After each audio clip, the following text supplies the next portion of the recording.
guys, welcome to my channel, and I'm so glad you could join me whilst we talk about the case of Tara Brown. So, like always, I will be reading from my iPad, and I mean no harm in this video towards anyone involved. This video is for educational and relaxation purposes only. This video and this case does contain domestic violence, so mentally, if you can't take that, then please click out this video. Number one rule, save your mental health, please. So let's get into the video then. So it was around 2007 when Tara Brown met Lionel Padilla while attending Kibra Park High School, which is renowned for its rugby league footballer. Also, before we get too deep into it, I apologise deeply if I pronounce anything wrong. I do not mean to. I will pronounce it as best as I can. So,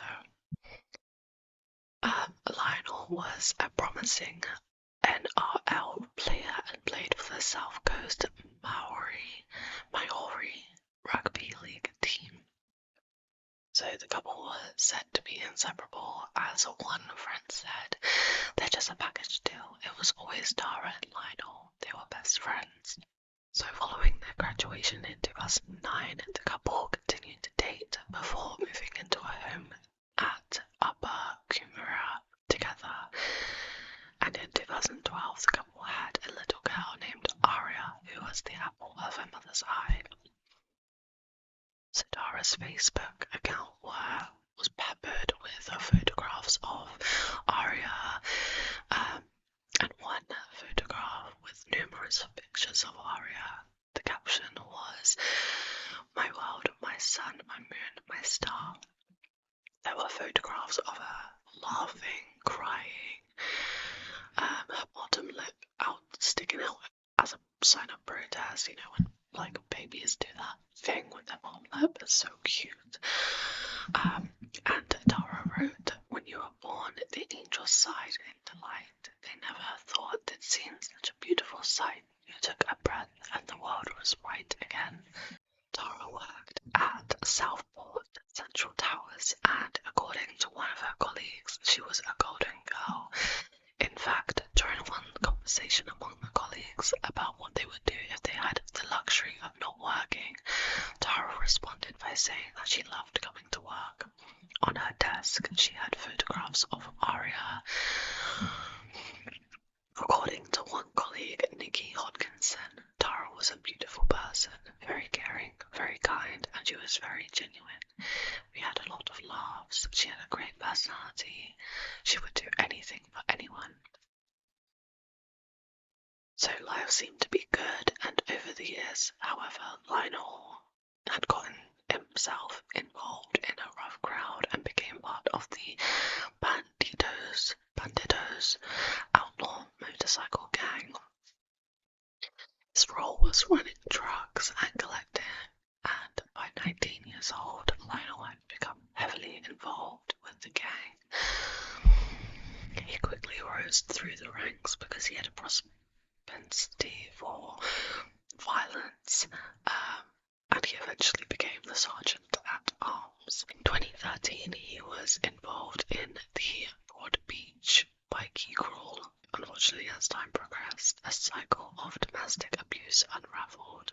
Lionel became increasingly more violent with Tara, and the prolonged abuse led her to continuously doubt herself. As her mother, Natalie Hinton, said, her self-confidence declined. The monster was now in control. And on numerous occasions, Tara tried to separate from Lionel, and each time he refused to accept it. Made her life a living hell with abuse and threats, and Tara had actually taken out several protection orders, but each time breached the order. In August of 2015, Tara had finally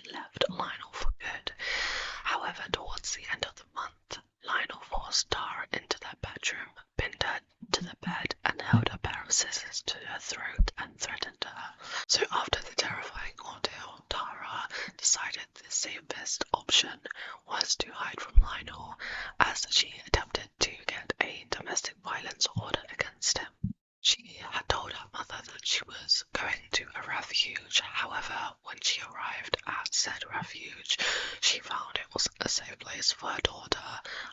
People were using drugs and the beds were filthy.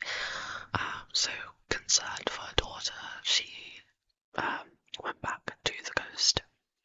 Over the course of the next few days, lawyers negotiated a custody agreement between Tara and Lionel, while Tara continued to avoid Lionel for the safety of herself and for the safety of her daughter. At around 8:45 a.m. on the 9th of September 2015, Tara had been driving along Macquarie Avenue in Mourning when Lionel rammed her car with his Jeep. So Tara's car rolled down an embankment and into her front yard. The crash had taken place just as residents on the suburban street were preparing to leave for work or preparing to take their children to school. A bystander named Lisa Kennedy heard what she described as a huge bang. She ran to the source of the noise and came across the car crash. She saw that Tara was trapped underneath the car and rushed to her aid. She then saw Lionel crouched down beside the wreckage and helped him to smash the window to get into the car. However, the grim reality set in. So Lionel grabbed a piece of steel from a fire hydrant that had been destroyed in the crash and began to smash Tara over the head with the object. It soon became evident that Lionel hadn't been trying to save Tara, but instead kill her. Lisa tried to pull Lionel off, but he was far too strong. He had his knee on Tara's chest while the rest of her body was trapped and was just smacking her over and over the head. As the horrific scene continued to unfold, a man who identified himself as only as Mike was driving past. He pulled over to the side of the road and tried to offer his assistance. Firefighters soon arrived, and by this point Lionel had fled from the scene, stealing a white council ute, who had arrived on scene. Mike said she was not in a good way. Her face was caved in and covered in blood. They were pumping air into her and put some tarps up. The firefighters actually had to cut the roof of the car off to free Tara from the wreckage. So once out of it, the true damage to Tara was very noticeable. She had sustained severe head injuries, not from the crash, but instead from the attack from Lionel. She was completely unrecognizable. Tara was taken by an ambulance to the Gold Coast University Hospital's resuscitation unit, where a specialized trauma unit was waiting for her. Following the crash and subsequent attack, Lionel was hunted by police. However, he later drove to Coomera police station and handed himself in. When he did that, it was noticed that he had self-inflicted knife wounds and was transported to Gold Coast University Hospital, where he was said to be in stable condition. After that, Lionel was charged with attempted murder. Meanwhile, it was announced that Tara was in critical condition. Then the following day, it was further announced that it seemed unlikely that she was going to survive the attack. Investigation uncovered that the intentional crash was the culmination of a car chase between Tara and Lionel. According to a number of witnesses, they had seen Lionel in his Jeep chasing Tara in her Mazda at around 100 kilometers per hour. The day before, Lionel Lionel's lawyer received interim custody orders from Tara. These orders gave Lionel visiting rights under the condition that he must be on good behaviour. Upon receiving the orders, Lionel Maria's child care centre to inquire as to whether she was going to be there the following day. When the employee confirmed that Aria was booked in for the following morning, Lionel seemingly put his plan to action. Lionel followed Tara after she dropped Aria off at childcare. At an intersection, witnesses had spotted Lionel steer his car in front of Tara's car.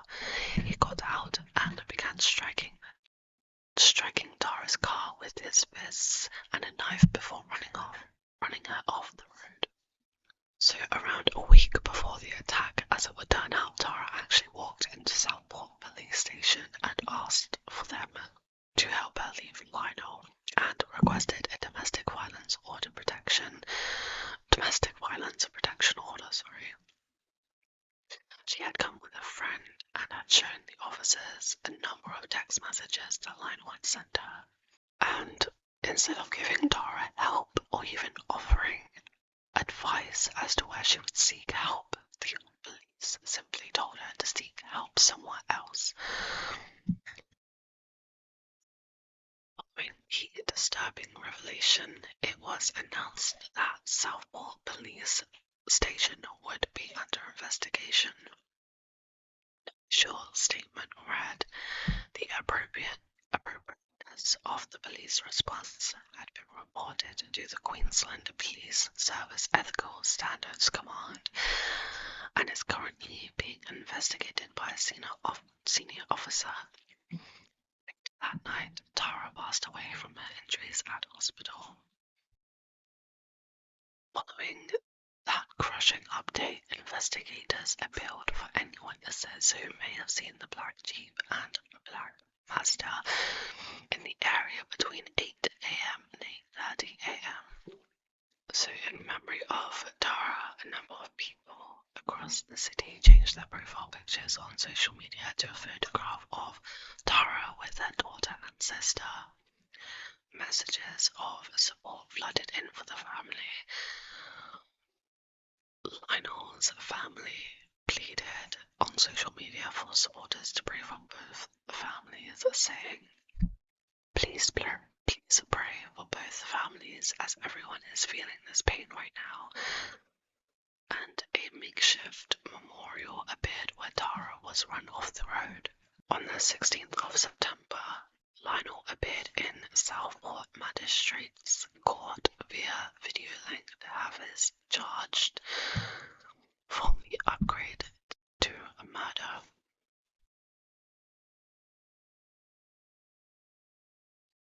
During the court hearing, it was revealed that Lionel had stabbed himself 5 times after attacking Tara. One of the wounds had actually punctured his lung. It was also revealed that while trying to escape Lionel, Tara had called the police for help. On the phone call, the operator could hear Tara's screaming for help. She repeatedly screamed that Lionel was going to stab her. Moments later, sounds of a car crash could be heard before Tara could be heard moaning, "Help me." One of the last things Tara said was, "Lionel, stop, please help me." The operator then heard 16 thumping sounds. A female can be heard shouting in the background, "What the fuck are you doing?" Lionel responds with, "She got my kid," and then a further 13 thumping sounds can be heard. In the wake of Tara's murder, many questioned how police failed so desperately to protect Tara. University of Queensland law professor Heather Douglas said, "Police really need to take them seriously. It is the case that there really needs to be a cultural shift." She said that it wasn't the orders that were the problem, but instead the police officers responded to domestic violence. According to Deputy Commissioner Brad Pointing, while there had been a leap in police attitude to domestic violence, a lot of work still needed to be done, and it still continues needed to be done to this day, I think. Following day, Tara was laid to rest. Around 1,000 people packed into the Southport Church of Christ to pay their final respects. All of those in attendance wore white ribbons to show their support to the campaign against domestic violence. Before the funeral, Tara's coffin had remained at her family's home as part of Maori tradition. Music echoed through the church as Tara's life was detailed by those who loved her the most. During the service, it was heard that Tara had grown up as a tomboy. She loved nothing more than playing outside. Tara's stepfather, Johnny, was holding Aria in his arms as he stated, "You can't think of Tara without a smile coming to your face," while one of her friends, named Mary Jeffries, fondly recalled, "Tara had two main things she loved in life. One was Aria, and the other one was taking selfies." Tara's uncle spoke out against domestic violence, stating, "We pray that domestic violence will end." Her aunt echoed the sentiment, stating, "There are women out there, you know who you are. Please don't live in silence." They said that the family's hearts were absolutely shattered by what had happened, and addressing Tara, they said that she was loved and cherished.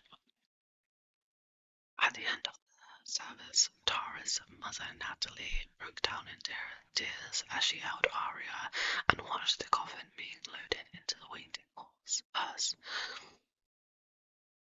Tara was subsequently buried at Southport Lawn Cemetery. In early October, over 2,000 people attended a fundraising event that was held in the memory of Tara. They gathered at Kumara Sports Park and released 500 white balloons and one pink one.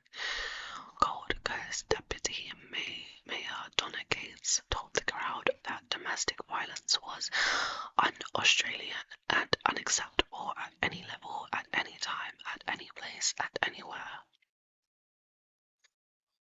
Following month, it was announced that Lyle had also been arrested in connection to the murder of 37-year-old Greg Dufty. So Greg had vanished on the 6th of July and had never been found, but police determined that he had most likely been murdered. At the time of his disappearance, Greg was deeply in debt over drugs, and the police now speculated that Lionel had somehow been involved. Lionel's defense lawyer, Campbell McCallum, said that Lionel had been questioned in relation to Greg's disappearance and said that he had denied any involvement. He officially said that he believed that police had been relying on a statement from a person who had not been charged. He said, "I understand there is no other evidence linking Lionel to the offence." But just days later, a second man was arrested and charged with the murder of Greg. The second man was identified as Aaron Crawford, which is Lionel's cousin. This released further information regarding Greg's disappearance and subsequent murder. Police released further information regarding Greg's disappearance and subsequent murder. They stated that CCTV footage had showed Greg arriving at the car park of Ashmore Steak and Seafood restaurant on the 6th of July. They said that he was later driving to Mount Nathan, about 14 kilometers away, announcing since. Mentioned that Aaron and Lionel were contracted to fix up on an outstanding drug money debt before the month came to an end. Third man was arrested in connection with Greg's murder. Liam Bliss appeared in court to be formally charged with Greg's murder. Additionally said that up to 5 more people may have been involved in the murder, and said that further arrests were likely. And in early December, police announced that more than one weapon had been used in the murder of Greg, and said that they were searching for 3 Oxenford sites where they believed multiple weapons were hidden. He further announced that Greg had been led to a lonely part of the Gold Coast hinterland and beaten to death as retribution for stealing drugs from Aaron. Details of an alleged witness account of the murder emerged. It was alleged that Aaron had yelled, "Bite the hand that feeds you," during the attack, and later tried to revive Greg, but nothing worked. The eyewitness account had to come from Liam Bliss, who was the third man who had been arrested. Liam had told the investigators that Lionel had paid him $200 to assist in the attack. February, a further man named Stockman was arrested in relation to Greg's murder. He was charged with being an accessory after the fact, and it was alleged he had helped dispose of Greg's body. However, he was bailed shortly thereafter. The investigation into Greg's murder continued while the prosecution and defense were making preparations for Lionel to stand trial for Tara's murder. Before the end of February, it was announced that investigators believed that 4 men had burned Greg's body over the course of several days. Soon discovered a shifting spanner and a knife that had been hidden in bushland in Copse Road, which they believed had been the murder weapons. In May, it was announced that Lionel's 22-year-old brother, Nelson Padilla, had been arrested and charged with Greg's murder. As the 1-year anniversary to Tara's death approached, her mother, Natalie, spoke with the media for the first time and said that Aria remained her shining bright and kept her focus. She said she's very much like her mum. She's very confident. She described how Aria will grow up to be a go-getter like her mother was. She additionally announced that she and her partner, Johnny Gardner, had established the Tara Brown Foundation. The purpose of this foundation was to provide help to victims of domestic violence who were seeking accommodation in Refuge.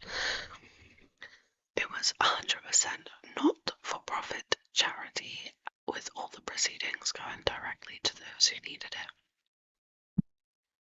So by this point in the investigation, Lionel had been in solitary confinement in jail for over 7 months after attacking the guards and pouring boiling water over a paedophile. This was just part of the increasing violence in Queensland jails. A number of newspapers at the time wrote articles about the concerns of so-called fight clubs in the jails. Attacks on guards had skyrocketed, apparently because of overcrowding and bikies being allowed to mix with the mainstream jail population. In fact, in the first 6 months of the year, assaults on guards had increased 160% at Woolston, 150% at Queensland, southern Queensland, and 63% at Woodford. February of 2017, Lionel pleaded guilty to the murder of Tara. So in Queensland, a murder sentence carries a mandatory sentence of life in prison. They must serve 20 years before being eligible for parole. In handing down the sentence, Supreme Court Judge Deborah Mullins said that Lionel now has to live with the guilt of leaving his daughter with no mother. She said, "Your daughter has been deprived of the love and nature of her mother. You have to live every day of your life knowing you deprived Miss Brown of her life and your daughter of a mother." The court heard how Lionel claimed he did not remember murdering Tara. His lawyer said that in the days leading up to the attack, Lionel had been under the influence of drugs. He allegedly remembered some parts of chasing Tara, but he said that he could not remember the crucial parts. During the hearing, it was revealed that the justice system had truly failed to protect Tara. In April of 2012, police had issued protection orders against Lionel, and he breached several times, including one phone call where he threatened to kill Tara. Despite being on a suspended sentence, Lionel was given 1 month imprisonment, but was released on immediate parole under the condition that he would not go within 100 meters of Tara. Tara's mother was given the opportunity to give an impact statement before she took the stand. Judge Deborah Mullins ordered him to listen carefully. Natalie said, "I am the mother of Tara Brown, deceased. I speak with extreme fondness of my daughter. She was a lover, loving and loved. She was a lover of life. From a young age, Tara would explore and seek fun, push herself to the limits, give anything a go. The world was her oyster." She then went on to describe how she was haunted by her daughter's laughter, her joyful banter, her dimples and her smile. Lionel had penned a letter to Tara's family in which he said, "The questions that haunts us all is how such a tragedy like this could have ever happened. Unfortunately, I don't have the answers and can't clarify it for myself either. I hope today court gives everyone personally involved some sort of closure. Those of you who are close to us know how my son rose and set for her. She was my everything, still is. Tara was a dream catch, that 1 in a million girl." Which, it just makes me angry, so angry hearing that. Outside of court, Tara's family described Lionel as a narcissist who subjected Tara to years of torment, including breaches of previous domestic violence orders. Shortly after the verdict, 2 police officers were disciplined after an internal investigation into why they turned Tara away when she reached out for help less than a week before she was murdered. A statement was released that said, "As a result of the investigation, 2 members have been subject of disciplinary action." However, they elaborated no further. Same day, Tara's mother Natalie asked Queensland MPs to back the opposition's proposed tough new law to track and jail violent domestic offenders. Private members' bill calls for GPT trackers to be mandatory for dangerous offenders, as well as a TV alert system activated which would warn victims and immediate appeal rights for victims to the bail process. Speaking to the Legal Affairs Parliamentary Committee, she said women and children welfare system that is there to protect them. The appalling cost of human lives to domestic and family violence is a national tragedy of crisis proportions. On all sides of the house will see past politics and do what is right for a nation. Up to Tara's law, a disclosure scheme was implemented. The scheme would allow people in intimate relationships to request information on domestic violence convictions on their partners, and in May of 2018, Lionel confessed to his role in the murder of Greg Dufty and was handed a second life sentence. Lionel's brother Nelson Padilla and Aaron Crawford also pleaded guilty to manslaughter. A woman gets the courage to finally leave a violent relationship. Statistically, that is when they are most in danger. Tara Brown sought out help and sought it out many times, but she was repeatedly let down by the justice system, who didn't take her seriously. It's a sad one, to be honest, really, really sad one. How many women must die before family violence is taken seriously and permanent changes are made to the legal system? It's a heavy one, I think, today. This case. Really, really sad. And it makes me angry how he was saying those words about her. I don't believe him, however, that he could not remember anything. Regardless if he was on drugs or not, you just don't do that. So there you have it, guys. That's the end of the video. Please let me know your thoughts. I'm furious. Like I said, really sad case. And that's all I will say.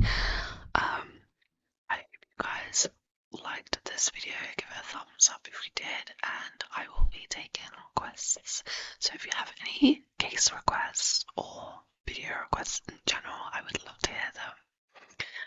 Thank you for watching, guys, and I